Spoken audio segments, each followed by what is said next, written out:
On va passer à la période de questions. Si vous avez une question, levez votre main, puis je vais aller vous porter le micro pour que justement tout le monde puisse l'entendre. Mais c'est pas juste les gens qui sont dans la salle, mais ce sont les gens qui sont également en ligne. Et comme la conférence va être disponible sur notre chaîne YouTube, en d'autres mots, c'est une web diffusion, mais il y a une captation vidéo en même temps. C'est important d'avoir le bon son. Alors, est-ce qu'il y a des questions? Oui, bonjour. Alors, je voudrais savoir quel est le temps après une biopsie, quel est le temps de reprendre nos activités? En général, vous voulez dire les activités physiques? Physique. Parfait. Si la personne, en général, ne prend pas d'anticoagulation, parce qu'il ne faut pas oublier qu'il y a des gens qui viennent pour des biopsies, mais ils prennent des médicaments pour éclaircir le sang. En général, on attend 48 heures, on peut reprendre. Pour faire du vélo, je ne le conseille pas dans les 48 heures. En général, on attend une semaine au moins. Parce que le problème, la selle du vélo, ça va appuyer sur la prostate, ça peut la faire saigner. Donc, si quelqu'un ne prend aucun médicament pour éclaircir le sang, 48 heures après, on peut reprendre ses activités sans problème. Et quels sont les effets secondaires? De la biopsie? Oui. Les effets secondaires, ça peut donner des saignements que par le rectum ou par les urines. Ça peut donner un choc septique, l'infection. Ça peut donner rétention urinaire, on n'arrive pas à uriner. Et c'est ce qu'on voit assez souvent. Il y a d'autres qui disent ça peut donner une sensibilité pour le pénis, mais j'en ai jamais vu. Est-ce que vraiment en touchant les nerfs, les petits filaments, les petites bandelettes, mais c'est rare. C'est juste dans la littérature qu'on voit ça.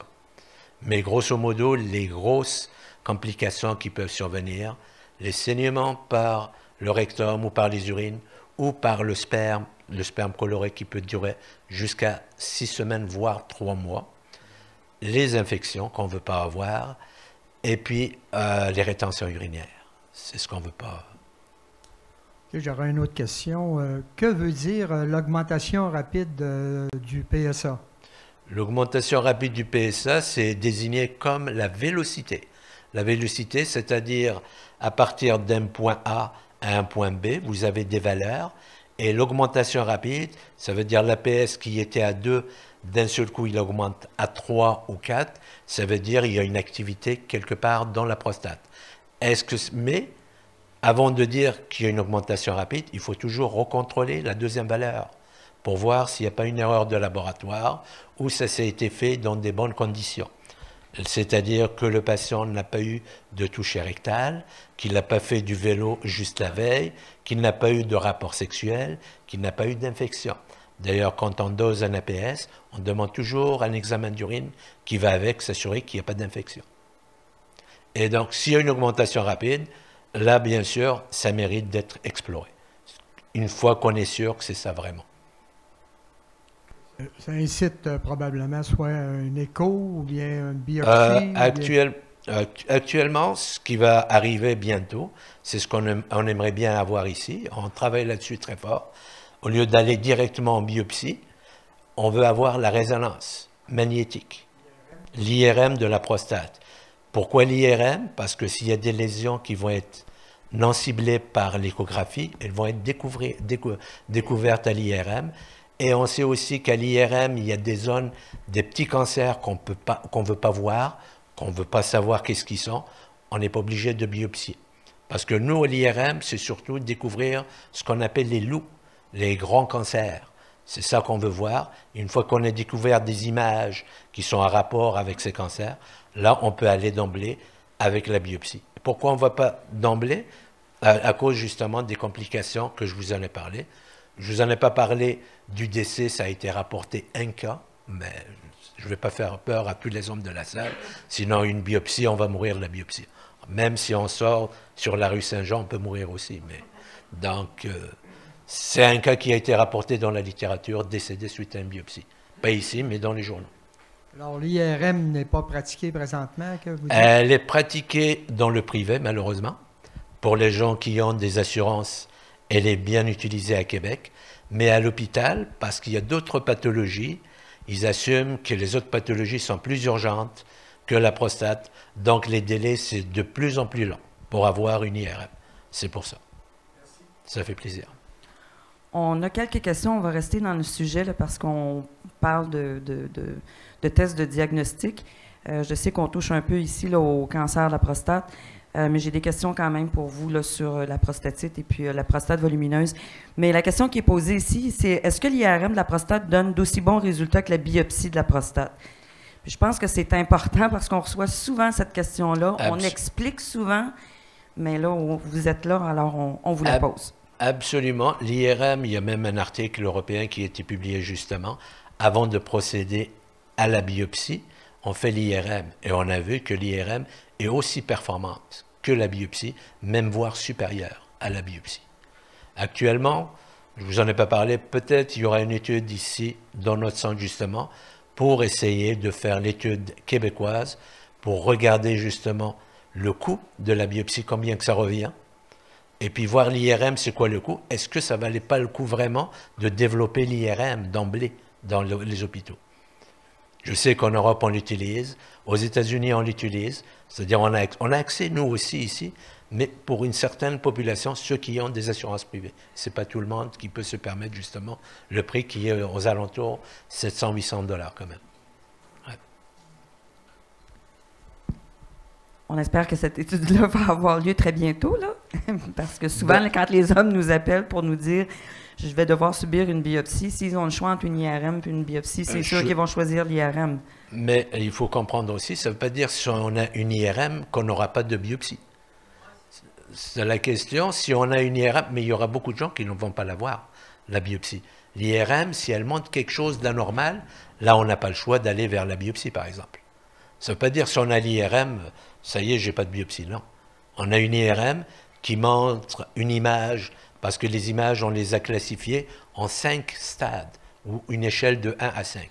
En général, l'échelle 3, 4 et 5, ça mérite d'être biopsié. C'est des images qu'on voit à l'IRM, et si on voit ce genre d'images, ça mérite des biopsies. C'est ce qu'on appelle des biopsies ciblées? Ciblées, absolument. OK. Moi, j'aurais une question pour vous. Les cancers à évolution lente, là, qui sont à faible risque de progression, puis avec des scores de Gleason très bas, on nous a souvent dit qu'on ne faisait pas d'IRM parce que finalement, on ne voyait pas grand-chose, ou on ne voyait rien. C'est ce que j'ai dit, par exemple, les Gleason 6, si on faisait l'IRM, on ne les découvrira pas. On n'a pas besoin de les voir. Nous, par exemple, si on fait l'IRM, c'est quelqu'un que je n'ai pas besoin de faire des biopsies. Un Gleason 6, je sais qu'il va pas, la majorité ne vont pas évoluer. 85% à 10 ans vont rester comme ça. Surtout les très très bas risques. Donc si je fais l'IRM, c'est un Gleason 6, que je ne vois pas d'image, je ne ferai pas de biopsie. C'est pour éviter justement les biopsies inutiles. Pour les Gleason 6, je sais qu'on ne va rien faire pour eux. C'est-à-dire on ne va rien faire, on va les surveiller. Mais on ne va pas vraiment, en les surveillant, on va les surveiller avec la prise de sang. D'accord. Avant de retourner à la salle, je vais poser une autre question parce qu'on est toujours encore un peu dans les tests de diagnostic.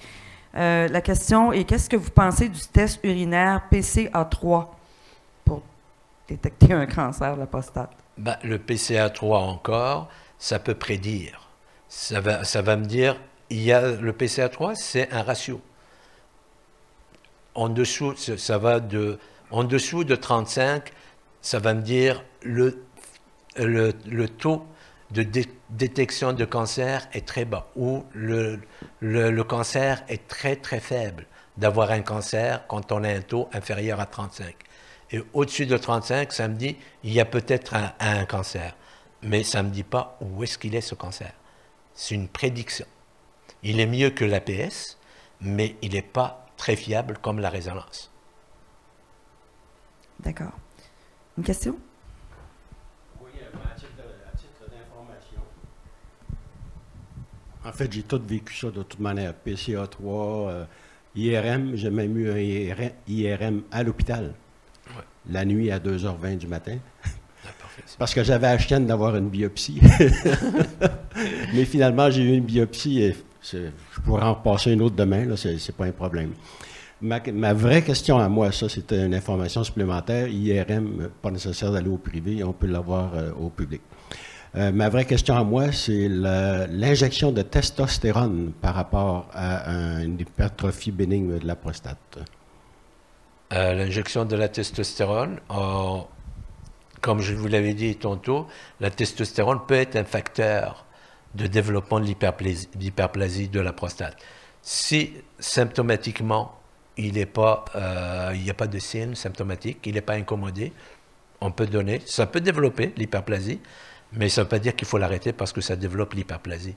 Il y a toujours cette hantise entre la testostérone, surtout avec le cancer de la prostate.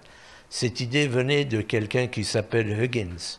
C'est en 1940, qu'est-ce qu'il a fait? Il a pris des personnes, une étude sur 3 patients, il leur a coupé les testicules. Ces patients avaient un cancer de la prostate. Et ce qu'il a vu, que le cancer de la prostate a diminué. Et ces patients ont vécu plus longtemps. Donc il s'est dit, testostérone, cancer de la prostate. Et c'est là que l'idée, on ne va pas donner de la testostérone, sinon ça va flamber le cancer. Et depuis, il y a des études, d'ailleurs c'est toujours un sujet contradictoire. Au début, on ne donnait jamais de testostérone pour les gens qui ont un cancer de la prostate, parce qu'on a peur, c'est comme de l'huile sur le feu, ça va flamber. Et ce n'est pas vrai, parce qu'on a vu les gens en général, après un cancer de la prostate, quand on enlève la prostate, on peut leur donner la testostérone.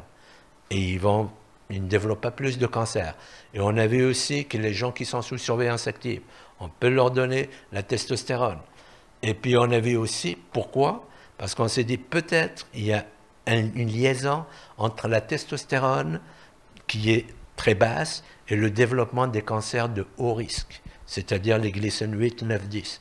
On s'est dit peut-être il y a une corrélation et en donnant la testostérone, peut-être on va diminuer la survenue de ce genre de cancer. Mais c'est des spéculations aussi de ce côté-là.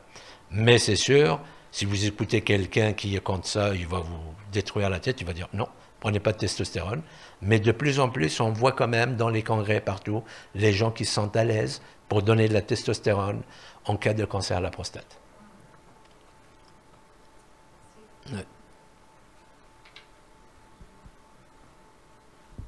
Oui, bonjour, Dr. Tigard. Moi, je suis infirmière sur la ligne 1855 et puis je sais qu'on est un petit peu hors sujet, mais j'aimerais vous poser 2-3 petites questions concernant donc, les symptômes que les patients nous rapportent. On dit que le cancer de la prostate ne donne pas de symptômes parce qu'on retrouve les tumeurs surtout en zone périphérique. Si on a affaire à une tumeur qui est dans la zone transitionnelle, qui est proche de l'urètre, et qui grossit, en fait, qui progresse. On a quoi comme symptômes? Est-ce qu'on a des symptômes qui se rapprochent à l'hypertrophie bénigne? Qu'est-ce que ça donne? En général, comme je l'avais mentionné tout à l'heure, les 3 pathologies de la prostate, que ce soit la prostatite, que ce soit l'hyperplasie, que ce soit le cancer de la prostate, ça donne des symptômes urinaires. Mais ça ne veut pas dire si on a un cancer, on va avoir automatiquement des symptômes urinaires. On peut être asymptomatique. OK, mais on peut l'être aussi. On peut l'être symptomatique aussi. On peut avoir l'hyperplasie associée à un cancer. Mais si on n'a pas d'hyperplasie justement associée au cancer, parce que... Mais en général, la majorité ont de l'hyperplasie, au moins histologique. Maintenant, c'est où est-ce qu'il est développé le cancer? Est-ce qu'il est développé dans la zone de transition? Maintenant, on ne parle plus des cancers développés dans la zone de transition. Parce que l'un des pionniers, c'est moi qui ai fait l'étude à Détroit là-dessus. On regarde parce qu'on a la zone périphérique, ça vient en avant de la prostate. C'est comme 2 cornes qui se joignent en avant. Et ça peut donner un cancer. Mais ce cancer n'est pas vraiment de la zone transition, c'est la zone périphérique qui est en avant. Ah, et ça donne ça. Okay. Donc, c'est originellement, traditionnellement, McNeil, il croit que c'est la zone de transition. Mais à Détroit, on a fait les études et on a trouvé que ce n'était pas automatiquement la zone de transition. Okay. Ça peut être la zone périphérique qui va venir en avant. Elles se joignent comme 2 cornes qui se joignent en avant. Maintenant, c'est sûr que le cancer même de la zone périphérique, quand il donne des symptômes vraiment, c'est qu'il est avancé. C'est-à-dire que la zone périphérique peut donner des symptômes, mais en général, c'est des symptômes avancés. Et quand le cancer est avancé, les symptômes arrivent. Parce que ça bloque et c'est dur. OK, d'accord, merci. Ouais. Puis peut-être une autre question, si vous permettez. Souvent, les patients nous appellent en post-opératoire, peut-être 2-3 jours post-op. Bon, ils sont déjà rendus à la maison. Quand vous prescrivez des analgésiques, que ce soit une prostatectomie robotisée ou classique, est-ce que les analgésiques prescrits au besoin, est-ce que vous recommandez de les prendre? Parce que les patients, souvent, ne semblent pas les prendre. Ils attendent, puis là, on va les prendre si on a de besoin. Puis là, il s'est passé 2-3 jours, ils sont à la maison, puis là, ils paniquent un peu parce que c'est pas... Bon, ça leur fait mal. Puis est-ce que, normalement, on peut leur dire de les prendre aux 4 heures ou dépendamment si... Parce que ça semble jamais très clair dans leur tête, là. Je pense... En tout cas, moi, je leur dis de les prendre de façon plus régulière, pendant peut-être une semaine, ou qu'est-ce qui est l'idéal, là?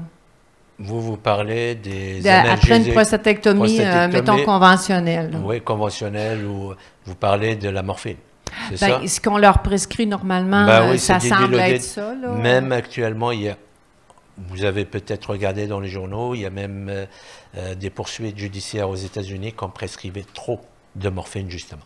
Mm-hmm. Et la tendance actuellement va se ranger, on va prescrire moins. Ce qu'on donne en général, on donne du Tylenol. Le Tylenol, je leur recommande de le prendre systématiquement. S'ils prennent le Tylenol, qu'ils ont pris un anti-inflammatoire, que ça ne marche pas, là, on donne la morphine, le Dilodid après. Okay. Mais Tylenol avec codéine ou sans codéine? Sans codéine. Okay, parce que la codéine, ça va être de la morphine quand elle va être transformée dans le corps. Elle va être transformée en morphine. Donc, je ne leur conseille pas de prendre la morphine d'emblée. Ah, d'accord. Je leur conseille juste s'ils ont mal, s'ils ont pris ce que leur a prescrit, que ça ne marche pas, là, on passe à la morphine. Mais le Tylenol, tout ça, oui, je leur prescris systématiquement. D'accord. Ouais. Merci. Ça fait plaisir. Merci. Est-ce qu'il y a une autre question dans la salle? Une des questions qu'on a reçues, Dr. Tigard, ça concerne les plantes médicinales. Elle semble être d'emblée prescrite en Europe pour l'hyperplasie bénigne de la prostate. Mais ici, au Québec et au Canada, ce n'est pas nécessairement une approche qui est prisée. Qu'est-ce que vous en pensez? Puis on parle de quelle plante médicinale? Il y a exactement les plantes qui sont utilisées plus en Europe. C'est le médicament qu'on appelle le Tadalane. Et il est utilisé de façon très, très large ou très vaste.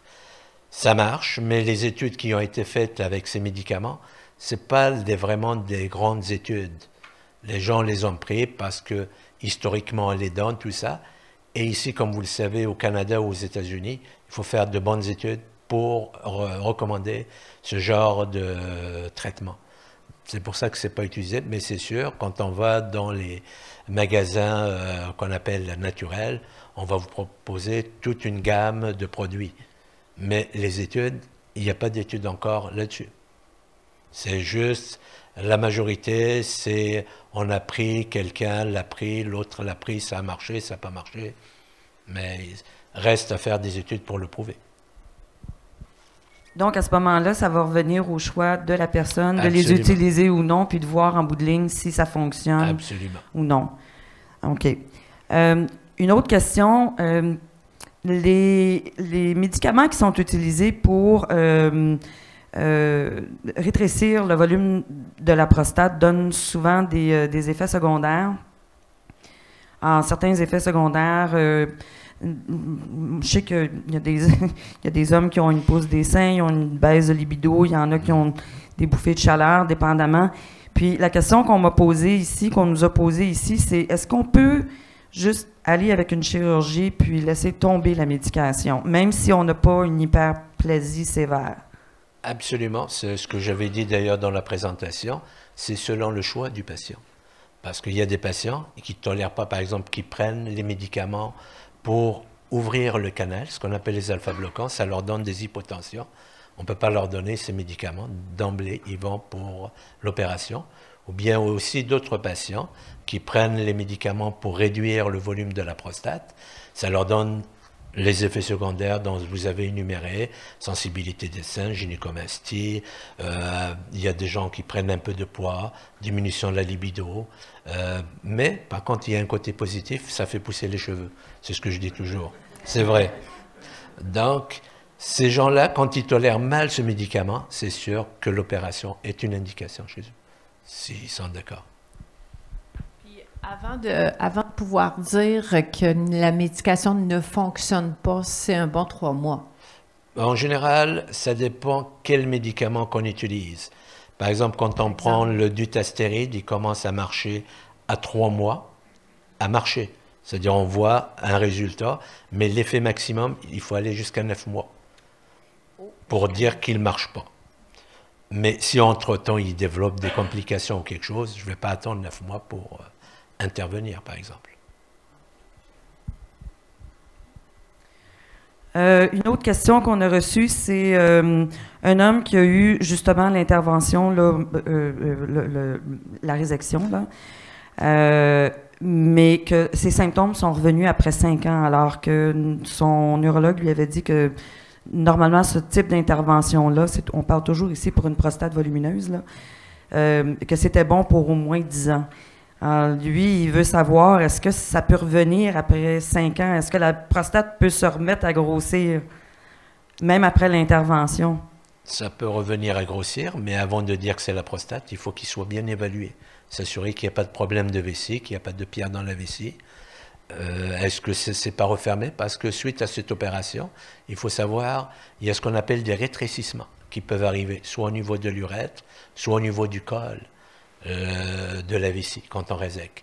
Donc, il faut, soit c'est sa prostate, ça peut arriver. Il y a à peu près 5% qui refont ça, mais il faut voir s'il n'y a pas autre chose à côté. Okay. Non, mais il faut qu'il soit réévalué vraiment pour être certain. C'est vraiment la prostate qui a repoussé, qu'il n'y a pas autre chose à côté. Okay. Mais ça peut revenir. Ça, on l'a vu de 5 ans, 10 ans, voire même 15 ans, ça peut revenir. Ça peut aller jusqu'à 10%. Après 10 ans. Mais il y a 5 ans, il y en a. D'accord. Alors, à ce moment-là, il faudrait vraiment le réévaluer. Le réévaluer. Absolument. C'est parfait. Une autre question. C'est un homme qui a eu... en fait, il a fait une rétention urinaire, toujours avec une prostate volumineuse. Et on a eu énormément de difficultés à lui poser une sonde. En fait, il a fallu qu'on s'y reprenne à 3 reprises. Puis il voulait savoir qu'est-ce qui faisait que ça passait pas, que la sonde, ils n'étaient pas capables de la placer. La sonde, elle a été essayée de placer par qui? On sait par qui? Par une infirmière. Parce qu'il y a 2 choses. Est-ce que l'infirmière a de l'expérience ou elle n'a pas de l'expérience? Ça, c'est sûr, si c'est un neurologue qui la place dès le début, peut-être il y aurait moins de problèmes. C'est pour ça qu'on nous appelle. La seule chose, pourquoi ils ont beaucoup de problèmes, pour 2 raisons. Soit le patient, il a eu peur, il contracte son sphincter, donc la sonde a du mal à passer. Parce qu'au niveau du sphincter, il se contracte. Donc s'il se contracte, on a du mal et des fois on traumatise l'urètre. Et l'autre problème, c'est la prostate, qui est très grosse en bas, et la coudure, c'est difficile à passer. Et en général, il y a différents types de sondes, ce qu'on appelle les sondes coudées, qu'on peut utiliser dans ce cas-là, pour mettre la sonde. Donc, ça dépend de l'expérience de l'individu, et ça dépend aussi comment la personne chez qui on met la sonde aussi, comment elle était à ce moment-là. OK, alors il y a une suite dans la question à ce moment-là. C'est à partir du moment qu'on a beaucoup de difficultés à mettre la sonde une première fois, est-ce qu'on peut demander à ce que l'urologue pose la sonde? Parce que ce qu'il dit, c'est que c'était très douloureux. Ben, c'est sûr que c'est très douloureux, c'est comme je vous ai dit. Bon, on met un petit gel, ça peut diminuer un peu la sensibilité, mais ça n'anesthésie pas complètement. C'est sûr, si on n'arrive pas la première fois, c'est ce qu'on leur demande toujours, de nous appeler pour mettre la sonde. Parce qu'on ne veut pas que l'urètre soit traumatisé. Après, ça va être des complications qu'on va créer. Est-ce qu'il y a une question dans la salle? J'ai eu une prostatectomie il y a 3 ans. Là, ça va très bien. Sauf que quand je suis sorti de l'hôpital, j'ai été douloureusement constipé pendant 4 jours. Qu'est-ce que j'aurais pu faire pour éviter ça? En général, c'est dans notre prescription, on donne du Colas. C'était pas marqué? Parce qu'on a tout est fait, on donne du Colas. En général, ça marche. Parce qu'on ne veut pas que vous poussiez, justement, parce que l'anastomose, on ne veut pas qu'elle soit dérangée de ce côté-là. C'est du Colas qu'on donne. J'ai quelques questions concernant la prostatite. Alors, j'ai un camionneur qui nous a écrit, il fait de la longue distance, Montréal, Californie, puis il a énormément de problèmes avec sa prostate, puis son taux d'APS est à la hausse, mais il n'y a pas de symptômes de douleur comme tel, ou en fait, de symptômes de prostatite. Mais disons qu'il la sent, là. Il est assis longtemps. Puis, quand tu fais des dosages à l'APS, ben ses taux sont élevés. Est-ce que c'est normal? Est-ce qu'il devrait attendre? Est-ce qu'il devrait attendre une semaine avant de faire un dosage d'APS sans faire de camionnage? Y a-t-il un lien? Ben, il n'y a rien de démontré là-dessus. C'est la seule chose, est-ce qu'il fait vraiment une prostatite? Ça peut être en rapport, ou bien le faire en dehors de l'absence de douleur, c'est-à-dire en dehors des douleurs. Est-ce qu'il a vraiment été diagnostiqué d'une prostatite, lui? Ou on ne sait pas trop. Non, c'est pas clair, là. Il faudrait qu'il me réécrive. Parce que les douleurs, est-ce que c'est une grosse prostate qui pèse sur le siège du camion? Ça, c'est possible. C'est contradictoire parce qu'on regarde ça pour les gens qui font du vélo. Est-ce que faire du vélo, ça augmente l'APS ou ça n'augmente pas? Mais on préfère dire, faites votre APS en dehors du vélo. Surtout, je parle du vélo des gens qui font beaucoup de kilométrage. Pas un 5 à 10, mais ceux qui font 1000, 2000, ça existe. Ça vaut le coup d'arrêter pour faire l'APS. Moi, ce que je lui conseille, c'est de refaire son APS et puis de se faire examiner sa prostate pour voir qu'est-ce qu'il y a. OK. Puis justement, une des questions concerne le vélo et les longues distances. Cette personne-là a reçu un diagnostic de prostatite, mais il dit ça revient souvent. Puis il voulait savoir si ça avait un lien avec le vélo qu'il faisait. Il a dit qu'il a changé son siège, qu'il fait attention, mais il semblerait qu'il y a de la difficulté à s'en débarrasser. Il faut s'assurer d'abord que c'est la prostatite, que c'est pas autre chose, c'est pas des douleurs au niveau du dos ou quelque chose qui peuvent irradier, et que s'il n'a pas de douleur aussi au niveau du nerf honteux, qui peut donner les mêmes symptômes. Mais quand il fait pas de vélo, il a pas mal, si je comprends bien, d'après lui. Non, en fait, ce qu'il dit, là, c'est que les prostatites peuvent survenir pas juste après le vélo, là, ou en fait la douleur, ou peu importe, peut survenir après le vélo. Il y a des fois, il va prendre une pause, puis il va en avoir. En d'autres mots, c'est comme si ça revenait à répétition. Mais vu qu'il fait beaucoup de vélo, il se demandait s'il y avait un lien direct entre le vélo et sa condition. Un lien direct, il n'y en a pas. Il n'y a pas de cause à effet. Faire du vélo, on fait des prostatites, non. Ça n'a pas été démontré. Mais ça peut engendrer des douleurs ou des trucs comme ça. Est-ce qu'il a une très grosse prostate? Est-ce qu'elle est inflammatoire? Ça mérite d'être évalué. Avoir un massage de la prostate, faire des cultures, tout ça. Pour voir vraiment s'il fait une prostatite ou pas. C'est pour ça que je vous ai dit tantôt, on fait toujours un examen neurologique paraffiné, au moins distinct, comme on l'appelle, pour s'assurer qu'il n'y a pas de trouble neurologique. OK. J'ai une question ici, là, mais avant de la poser, je vais plutôt poser celle-ci. On me pose la question à savoir, c'est quoi exactement le nerf honteux? Parce que vous en parlez, là. Le nerf honteux, c'est le nerf, justement, qui prend naissance au niveau des racines de la colonne vertébrale. C'est des filaments, après ça donne le nerf, et qui participe surtout à l'érection. Et ce nerf, quand il est bloqué par le passage, ça peut donner des symptômes, que ce soit au niveau de la prostate, au niveau du scrotum, ou au niveau de la face interne de la cuisse. Et pour le soulager, soit on fait une infiltration de ce nerf, ou on peut dégager la gaine, c'est-à-dire la compression, pour diminuer les douleurs. OK, alors donc, il devrait peut-être justement en discuter avec son neurologue puis aller explorer cette piste-là. Absolument. OK. Je vais vous le lire, là. C'est pour une HBP diagnostiquée avec volume de la prostate relativement petit, 25,3 ml, et symptômes graves, IPSS élevé, volume post-miction d'environ 500 ml, etc. Quel traitement recommanderiez-vous? Alors, si j'ai bien compris, il a un petit volume, petite prostate, Non, mais des symptômes graves. Non, pas un petit volume. Vous avez dit 500 cc, c'est ça, ou 5? Il parle de symptômes graves. IPSS Oui, élevé. l'IPSS. Ah, c'est ça, volume post-miction d'environ 500 ml. Ouais, lui, il mérite d'être exploré pour voir justement, c'est ce que j'ai dit dans certains cas, il faut faire un bilan urodynamique pour voir vraiment si sa vessie se contracte assez pour se vider ou est-ce que c'est juste l'obstacle. Parce qu'il peut y avoir une atteinte, soit la vessie hypocontractile, elle ne se contracte pas bien, ou il y a vraiment un obstacle. Je sais pas, il a été exploré par l'urologue, lui? Il ne le dit pas ici. Il dit juste quel traitement recommanderiez-vous? Le traitement, il faut d'abord retrouver la cause, c'est quoi? Si c'est la vessie qui est hypocontractile, malheureusement, il n'y a pas de grandes choses qu'on peut faire, juste faire des autocathétérismes. Mais s'il y a un obstacle, que la vessie se contracte bien, là, il faut lever l'obstacle, soit réséquer l'intérieur, ou c'est une maladie du col qui ne s'ouvre pas bien. Il faut vraiment l'ouvrir. Mais il faut s'assurer que la vessie se contracte, comme il faut. C'est parfait. Est-ce qu'il y a d'autres questions?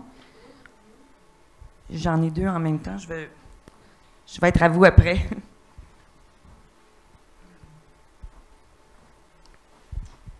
Merci. Je déborde peut-être un peu du sujet, mais indirectement le déborder à cause du vélo. Si on a une prostatectomie radicale, faut-il attendre une période de temps et combien avant de se remettre au vélo de façon relativement intensive? En général, on attend 6 semaines. 6 semaines après, on peut faire des activités physiques après une prostatectomie. Ouais.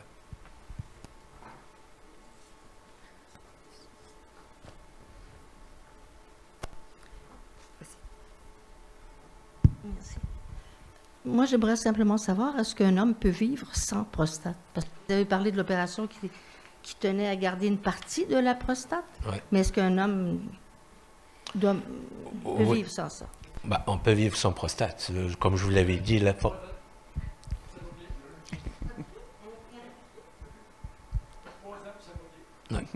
le problème, on ne va pas enlever toutes les prostates de la ville, par exemple, pour ne pas faire de cancer, c'est sûr. Mais on peut vivre sans prostate. La prostate, qu'est-ce qu'elle fait? Comme je vous ai dit, ça sécrète un liquide prostatique, pour protéger les spermatozoïdes, c'est ça. Mais si on enlève la prostate, il y a des effets secondaires liés à la chirurgie, bien sûr. Il y a ce qu'on appelle la dysfonction érectile, c'est-à-dire perdre une fois sur deux la rigidité. La jouissance est toujours là, et la perte d'urine. Sans compter, on peut faire l'infection, on peut faire une lymphocèle, on peut faire un lymphodème, tout ça qui rentre dans l'ordre. Mais effectivement, la question, est-ce qu'on peut vivre sans prostate? Oui, on peut vivre sans prostate. Mais le problème, s'il n'y aura pas d'effet secondaire lié à cette ablation de la prostate. Est-ce qu'il y a d'autres questions?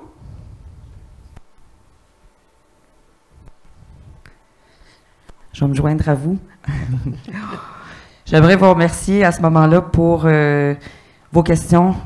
Dr. Tigard, merci infiniment. Ça a été très, très, très intéressant. Attendez juste une petite seconde, je vais... Alors, on va clore la conférence. Je voulais juste vous dire que on va avoir 2 conférences, évidemment, en 2020. Alors, on va parler de la gestion des effets secondaires. On va parler justement là, des effets secondaires dont Dr. Tigard a mentionné, il vient tout juste de mentionner, qui sont liés avec la chirurgie de la prostate. Donc, dysfonction érectile et incontinence. Et au mois d'octobre 2020, là, on va se concentrer sur le cancer de la prostate en 2020, incluant les avancées en recherche. Avant de quitter ceux qui sont en ligne, n'oubliez pas de remplir le sondage. Ça va vous prendre moins d'1 minute. Et puis ici, dans la salle, je vous inviterai également à remplir le sondage. Ça serait vraiment apprécié. Je vous remercie infiniment.